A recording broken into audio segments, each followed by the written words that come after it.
Yo, what's going on, guys? Chris Bonner here, Overtime Athletes. A little bit different video for you guys today. Every now and then I have the privilege to feature one of my athletes. And recently I've been talking to, I know you've seen him in some of the videos, but I've been talking to my man, Chavez Young. Chavez, thank you so much. Yes, sir. Appreciate it. He's plays for the Toronto Blue Jays Farm League at the moment. He's come by way of Freeport, Bahamas. Yes. And we were recently talking, and it's crazy. I've been working. This is my second year working with him, but one thing that stood out is he you know, his work ethic and the way he approaches every single workout. And you know, it's always been a privilege to be able to, a great opportunity to work with him and train him and see him evolve, not only in the weight room but on the field in baseball. And we got to talking about his backstory and you know, where he came from and how he moved over here in high school. And I thought it was such an amazing story that, you know, I know in my audience I have a lot of young athletes at the high school level. Now, high school, in those couple years in high school, you completely changed your path of your life, your destiny, through hard work. And I thought it was something that I really wanted to share with some of the athletes that I have on the channel. So if you can, just tell us a little bit about coming over here. You didn't even play baseball in high school. You picked it up, and then now here you are playing professionally. Yeah. So if you can, just kind of give us a little bit of that gap, in between that gap. Hey guys, I'm from Freeport, Bahamas. First sport I used to play first was basketball. I had a scholarship at Sunline Baptist Academy in Freeport, Bahamas. And I remember my basketball coach was like, "Hey Chavez, like, where your heart is?" And I told her, like, baseball is where my heart is, but then you know, no opportunity for baseball back home in the Bahamas. And so she always to carry me to schools in the States to visit and everything. So she ended up carrying me to school in Faith Baptist Christian Academy in Brandon, Florida. And I ended up getting accepted there for my sophomore year. So my sophomore year, when I attended Faith Baptist Academy, it's just, I was a backup JV third baseman, and I didn't know what position I was to play first. I just was to play every position, so I was a third baseman at first. And I met my mentor, Edric Rivera, who passed away in an accident in 2015 in October. They call him Flindo, and I remember, like, every night, you know, he used to carry me to work out like 7 o'clock every night on a school night.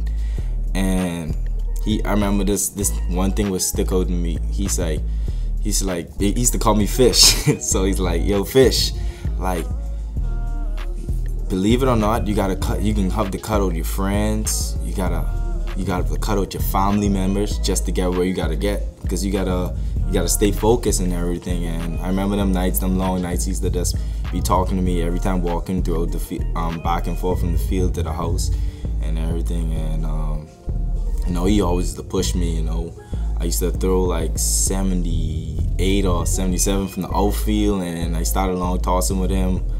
And when he left to go to college and going into my junior year, I remember maxing out at 96 going into my junior year.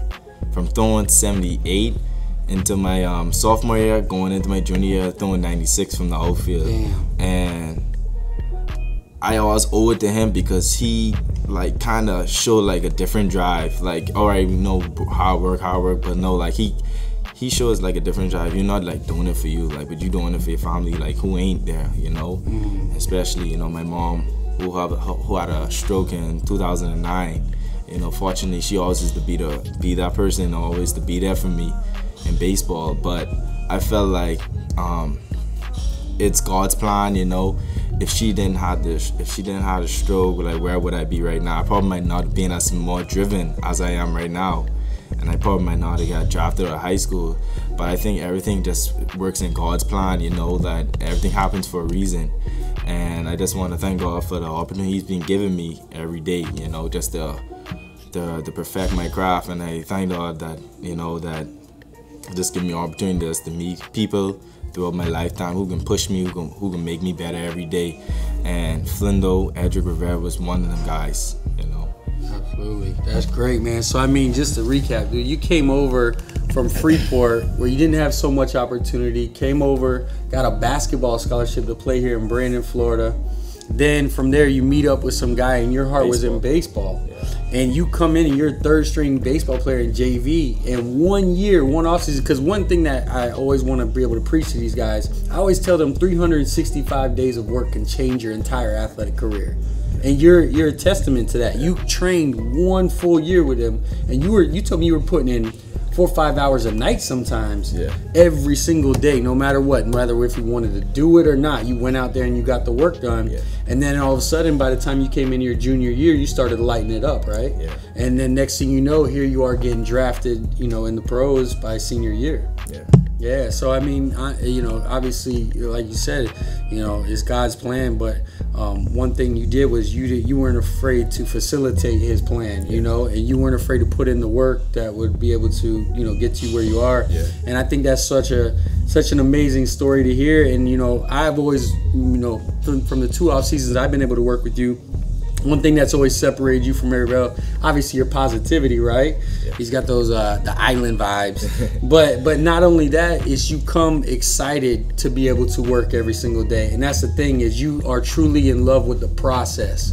It's not so much the result, it's the process. Every time he comes in, he's ready to put in that work. So, you know, I just thought, I really just wanted to be able to share. It's been an absolute pleasure having you here. But I really wanted to share for the young audience, just to let them know the opportunity that lies ahead of them if they put in the work for as little as 1 year. You know what I mean? So it can completely change. So Chavez, I appreciate you sharing your story, man. And if you want to give any other shout outs to you. Man, yeah, shout out to my boys them. The islands, you know, don't blink, build different, you know how the thing go. Yeah. I'll y'all next time.